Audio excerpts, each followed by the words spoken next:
লক্ষ্মীপুরে মেঘনার তীরবর্তী প্লাবিত গ্রামগুলো থেকে পানি নেমে গেলেও ভোগান্তি কমেনি। সেখানে আছেন আমাদের সহকর্মী তৌহিদুর রহমান, সরাসরি ফোনে যুক্ত হব তার সাথে, তার কাছ থেকে জানবো বিস্তারিত। তৌহিদ, পানি তো নেমে গেছে, এই মুহূর্তে কি কি সংকটে রয়েছে গ্রামবাসী, আমাদের বিস্তারিত জানাবেন। আমি এই মুহূর্তে আছি লক্ষ্মীপুরের কমলনগর উপজেলার পাটহাজাট এলাকায়। এটি মেঘনা তীরবর্তী এলাকা।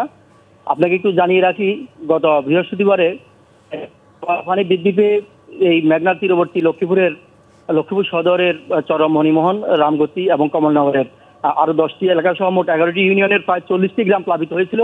তো পরে পানি নেমে গেলেও এখানকার মানুষের ভোগান্তি থেমে নেই। পানি নেমে যাওয়ার পরে এই ভোগান্তির চিত্র ফুটে ওঠে। এখানে পুকুরগুলো, জলাশয়গুলো সব ভরাট হয়ে যায় নদীর ময়লাযুক্ত পানি দিয়ে। মানুষ এখানে বিশুদ্ধ পানির সংকটে হাহাকার।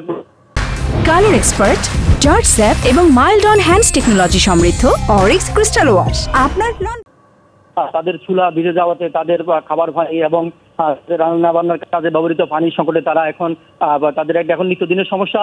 তারা প্রতিদিন এখন এই কূপের পানি পান করছে, ময়লাযুক্ত পানি পান করছে। সেখানে ফিটকিরি দিয়ে তারা শোধন করার চেষ্টা করছে। এখানকার মানুষের মধ্যে এখন আতঙ্ক বিরাজ করছে, কখন আবার জোয়ার আসে। কারণ এই যে জলোচ্ছ্বাস হয়ে গেল গত বৃহস্পতিবারে, পানি নামার সময় স্রোতের টানে সবাই ঘরের নিচের ভিটের মাটিগুলো সব সরে গেছে।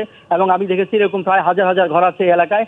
এই মাটিগুলো সরে যাওয়ার কারণে তারা এখন খুবই আতঙ্কগ্রস্ত। যে কোনো সময় যদি কোনো ঘূর্ণিঝড় আসে, বাতাস আসে, তাহলে তাদের ঘরগুলো পড়ে যেতে পারে। এবং অনেকেই এই আশঙ্কার মধ্যে, ওরা রাতে ঘুম পাচ্ছে না, কারণ যে কোনো মুহূর্তে যদি আবার জোয়ার তাদেরকে এইভাবেই হানা দেয়। এইভাবেই তারা এখানে মানবতার জীবন।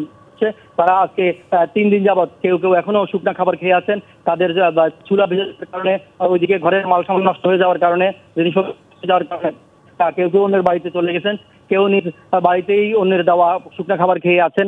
এইভাবেই এখানকার এখন মানবতার জীবন কাটছে।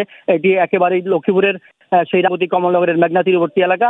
এছাড়াও এখানে পানির স্রোতের টানে কিছু রাস্তাঘাট নষ্ট হয়েছে, কাঁচা পাকা অনেকগুলো ছোট ছোট রাস্তা নষ্ট হয়ে গেছে। আমি কথা বলেছিলাম স্থানীয় এখানকার উপজেলা নির্বাহী কর্মকর্তার সাথে, তিনিও বিষয়টা আমার সাথে স্বীকার করেছেন। পানির সমস্যাটাও তিনি স্বীকার করে নিয়েছেন। এখানে এই সমস্যাগুলো আছে, তো তারা খুবই শীঘ্রই তারা এই বিষয়ে সমাধানের উদ্যোগ নেবেন বলে আমাকে আশ্বস্ত। ধন্যবাদ তৌহিদ, আমাদের সাথে যুক্ত হওয়ার জন্য।